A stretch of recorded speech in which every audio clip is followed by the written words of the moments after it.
Mali ka niyan. Mali ka niyan, kapatid. Yung hindi ko sinasabi, wag mong ipaparatang sa akin. Wala akong sinabi na yung banal na halik ay hindi banal na halik.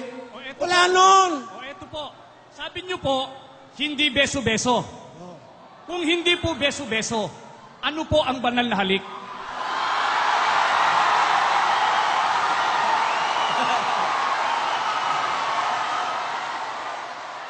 Bakit? Naninindigan ka ba na yung banal na halik beso-beso? Wala po ako sinasabi, Ginoong Hindi, Soriano. tinitiyak Kayo ko po lang ang tinatanong ko po. Hindi, Ano po ang tinitindigan banal ko na halik? sa'yo. Hindi Kasi po, kayo po nililiwanag ko sa'yo. Paraanin mo ko. Sabi mo kasi, kung hindi beso-beso, ano ang banal na halik? Bakit naniniwala ka ba talagang beso-beso, banal na halik?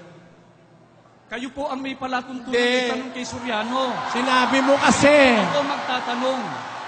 Ano po yung Tinututulan banal mo na halik? kasi yung paliwanag ko eh. Ang sabi mo, kung hindi beso-beso. Ginoong Soriano, ako naman po Hindi tayo magkakaintindihan niya pagkasasabayan mo ko. Kailangan po. Unang-una, programa ko ito.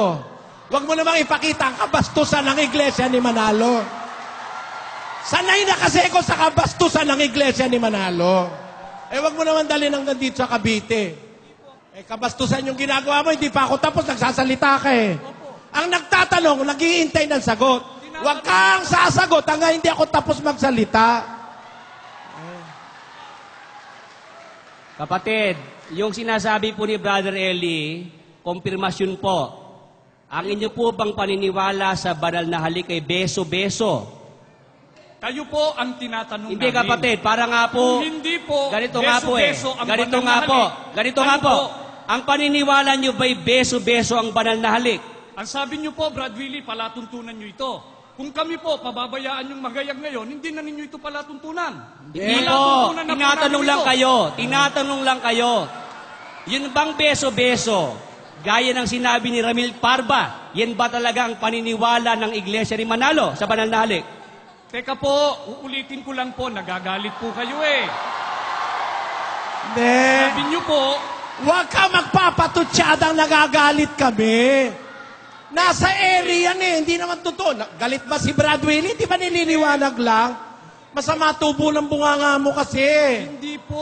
Wala naman Nagtatanong lang si Brad Willie, nagagalit ba? Hindi ko po. Sa bagay, yung itsura mo, dapat ka talagang kagalitan. Opo. Dapat ka talagang kagalitan. Kasi, hindi pa ako tapos dumadaldal ka na nagtatanong ka lang Aminin mo munang makikipagdiskusyon ka, sasagutin kita. Di ganito po. Hindi. Mga kababayan, gawin nating opisyal. Ang sabi niya, aminin daw na makikipagdiskusyon ng Iglesia. Call Tingnan sa mo. pre-debate conference. Tingnan mo, meron ba ako sinabing aminin makikipagdiskusyon ng Iglesia? Aminin mo munang makikipagdiskusyon ka, sasagutin kita. Ang sabi niya, aminin daw na makikipagdiskusyon ng Iglesia. Call Tingnan sa mo. pre-debate conference. Aminin mo munang makikipagdiskusyon ka, sasagutin kita. Meron ba ako sinabing aminin makikipagdiskusyon ng Iglesia? Wala nun. Napakasinungaling talaga nito. Una po sa lahat, Sinungaling ka niyan Wala akong sinabing ganon. Tinasabi ko sa'yo, aminin mo munang nakikipagdiskusyon ka para sagutin kita. Kasi hindi ka nagtatanong tinan mo, marami nang nagtanong. Ang palatuntunan... Dandali, pakinggan mo ako. Napakabastos mo, wag mo akong sabayan.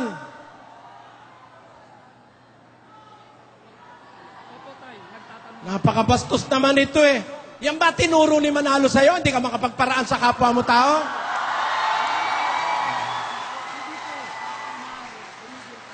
Hindi po, sabi niyo magtanong Oo. Ang hirap kasi kay Manalo. Ayaw lumabas. Kaya mga membro niya ang nagtatanggol sa kanya. Ang pinakamagaling, palabasin mo si Manalo mo, duwag! Palabasin mo!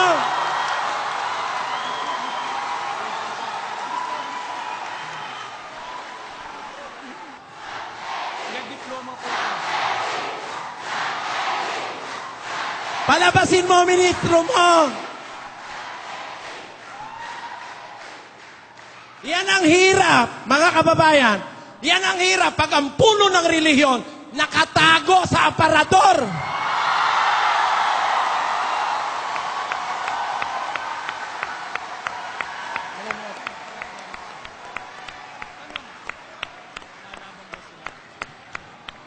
Ilabas mo si Manalo, mas magaling, magkakatapos tayo. Labas nyo na si Manalo! Labas nyo na si Manalo. Ayaw ka rin lang na mahusay na usapan eh. Nagsasalita ako, sinasagot mo ako, napakabastos mo eh. Marami nang nagtanong, hindi naman nagkagulo ng ganyan eh. Ikaw lang naman na nanggugulo eh. Hindi, kaya pinapaamin ko sa'yo muna, nakikipagdiskusyon ka ba o nagtatanong ka? Kasi marami nang nagtanong, hindi naman ganyan eh. Eh ikaw, hindi ako makapagsalita. Dinasabayan mo ko eh. Kabastusan ang itinuro sa'yo ng puno mo. Unang-una, mga kababayan, hindi naman tinatawag yan dahil wala sa listahan ng pangalan yan sa magtatanong. Bastos talaga, bastos. Paliwanag mo, Brad Joseph. Ang tinawag ko pong pangalan, oy, Ginoong Bastos, makinig ka. Ang tinawag kong pangalan, Mario Palacios Sr., isang Muslim. Si Ginoong Mario Palacios Sr., isa pong Muslim. Sige po. Ha? Magandang gabi po, Ano siya? Brad Eli. Muslim po. Magandang gabi po. Ako po ay si Joselito Heron. Itatama ko lamang po. Ang pangalan ko po ay Joselito Fernando Heron. Tagapalit po ako. At Iglesia po ni Cristo. At nagpaparatang ka na sinasabi mo, hindi totoong hindi lalaban si Eranio Manalo. Sabi mo sinungaling din ako. Patunayan mo, lalaban si Manalo. Tindigan mo yan. Pirmahan mo. Sunduin mo si Eranio Manalo. Iharap mo kay kapatid na Soriano. Lang agaw ka lang nag-eksena, nang bastos ka pa. Hindi ikaw ang tinatawag, hindi ka nagpalista, hindi ka na nahiya sa mga nakalista.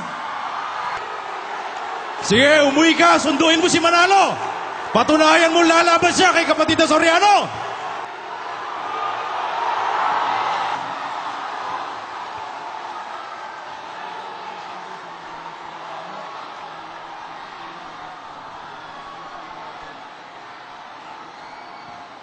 Sasabihin mo nagpunta ka rito, magsosolo ka. Yung isang ministrong lumusob sa lugar na